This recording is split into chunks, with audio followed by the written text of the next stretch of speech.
Hola, ¿qué tal están? Napoleón. En este vídeo comentaré algunos aspectos de la vida y de los logros de Napoleón como emperador, como general, como gran militar, como gran genio de la estrategia. No hay que olvidar que en su corta vida de 51 años, ya que nació en 1769 y murió en 1821, pues cambió el mundo, cambió la realidad de su época. Hay que también decir que efectivamente tenía un cociente intelectual de 145, con lo cual se le puede considerar sin duda un genio. Y además lo era porque realizó muchísimas cosas con una actividad frenética a lo largo de muchos años, y eso pues ya lo comentaré también en la parte final de este vídeo. En cuanto a un recorrido por su trayectoria vital y militar y política, se puede decir que Napoleón nació en la isla de Córcega, poco después de su anexión por Francia, en el seno de una familia descendiente de la pequeña nobleza italiana. Entró en el ejército francés y apoyó la Revolución Francesa en el año 1789, cuando empezó la Revolución, que también cambió la faz del mundo, mientras servía en el ejército francés. Se le apodaba el Pequeño Cabo. En el año 1796 inició una campaña militar contra los austríacos y sus aliados italianos, anotándose victorias decisivas, convirtiéndose en un héroe nacional de Francia. 2 años más tarde, en el año 1798, dirigió una campaña militar a Egipto que le sirvió de trampolín hacia el poder político. Organizó también un golpe de Estado en noviembre del año 1799 y se convirtió en el primer cónsul de la República Francesa. De esta manera asumió todo el poder con un golpe de Estado que, por supuesto, era ilegítimo, pero él lo realizó por sus ansias de poder, por su ambición política, por supuesto. Con esto no lo estoy justificando, pero fue lo que hizo. En el año 1805 se formaron distintas coaliciones. En el 1805 la tercera coalición, a la que derrotó Napoleón en la batalla de Austerlitz, y hay una disolución evidente del Sacro Imperio Romano Germánico, que había existido durante varios siglos.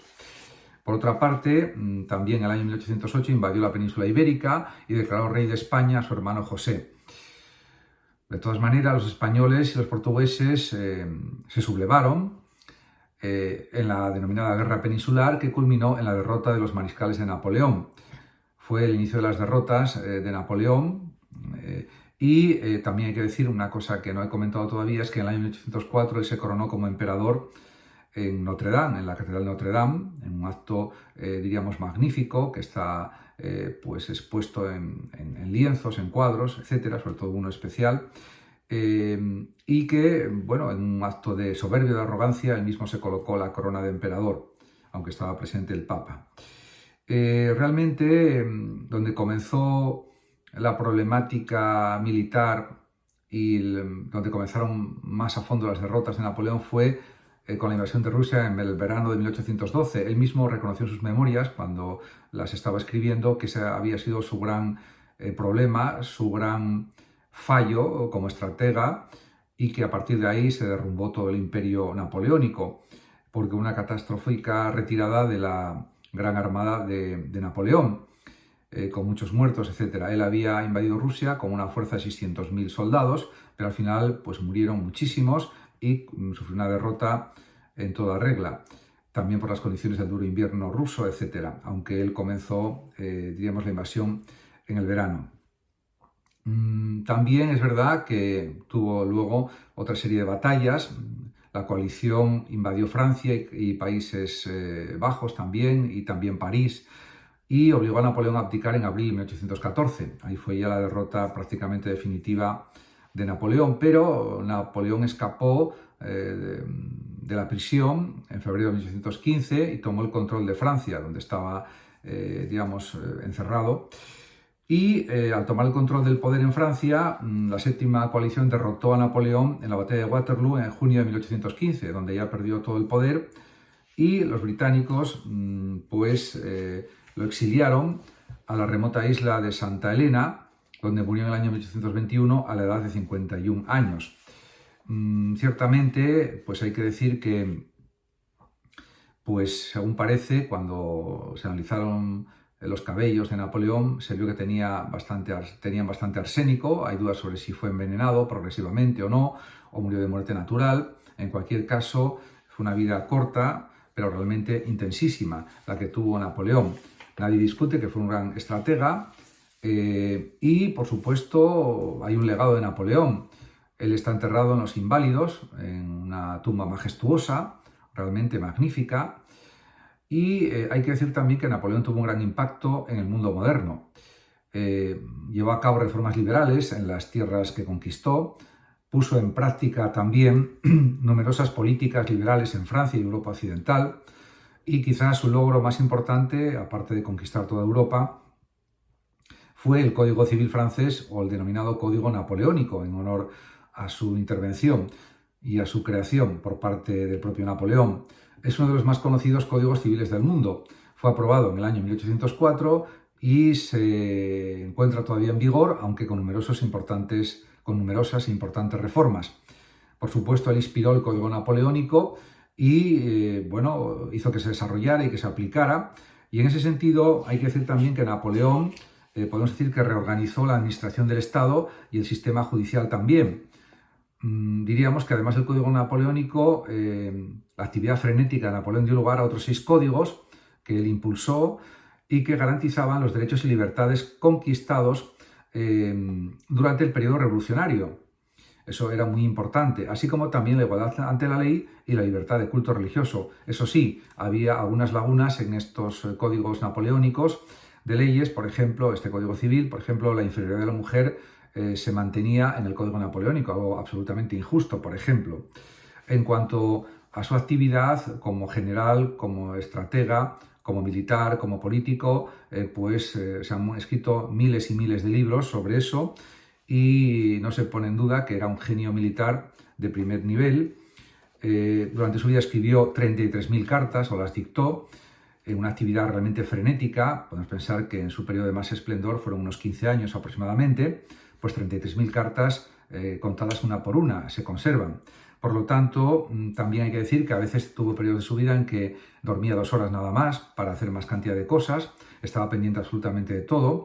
Cuando, por ejemplo, enviaba cartas a sus mariscales, a tenientes, a capitanes, etc., estaba pendiente, por ejemplo, de la logística, del avituallamiento de las tropas cuando fueron a Rusia, determinaba cuántos cientos de carros con provisiones tenían que ir, hasta qué cantidad de botellas de vino tenían que ir también, para que los soldados también pudieran beber algo de vino, etc., y agua y otra serie de alimentos, etc., y de víveres.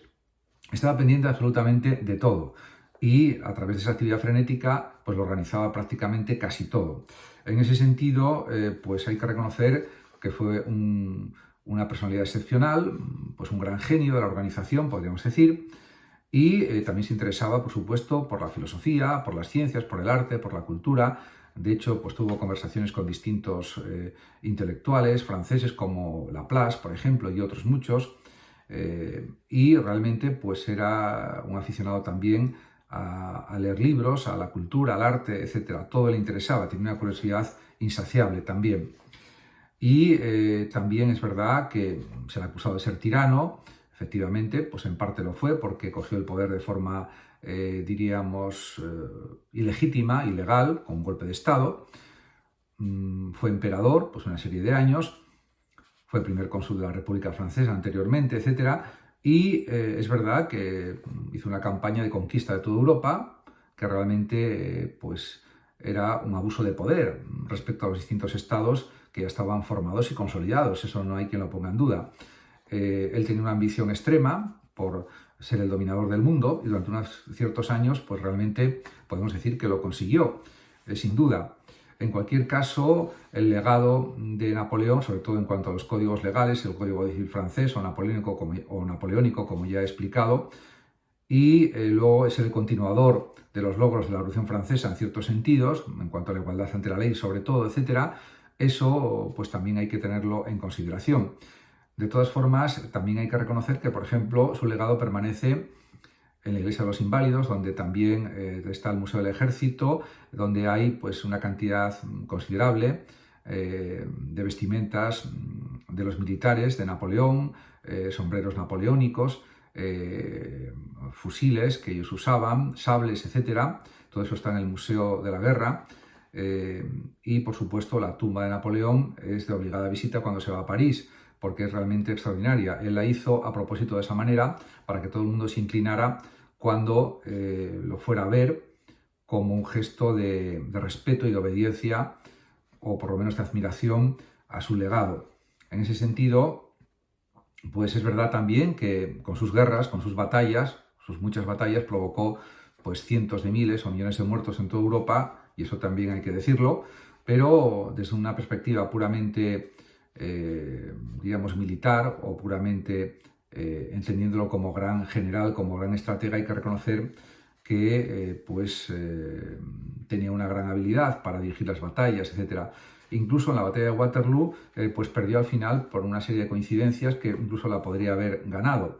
Pero bueno, eso ya forma parte de estudios históricos muy profundos, etcétera, y no voy a entrar en ello. En cualquier caso, es verdad que parece increíble lo que consiguió con su ejército, con su organización, que consiguiera conquistar toda Europa prácticamente, o casi toda Europa, pues es algo increíble, pero sucedió realmente. Y luego el legado del Código Napoleónico, etcétera, pues ahí está también. Se han hecho multitud de películas, se han escrito multitud de novelas, de ensayos, etcétera, sobre los logros de Napoleón y sobre el mundo que él creó, que luego fue desapareciendo progresivamente, pero que tuvo mucha repercusión en, diríamos, el primer tercio del siglo XIX, sobre todo en los primeros 15 o 20 años, como es lógico. Muchas gracias a todos por su atención, saludos como siempre a los oyentes de Radio Sofando de México y hasta mi próximo vídeo.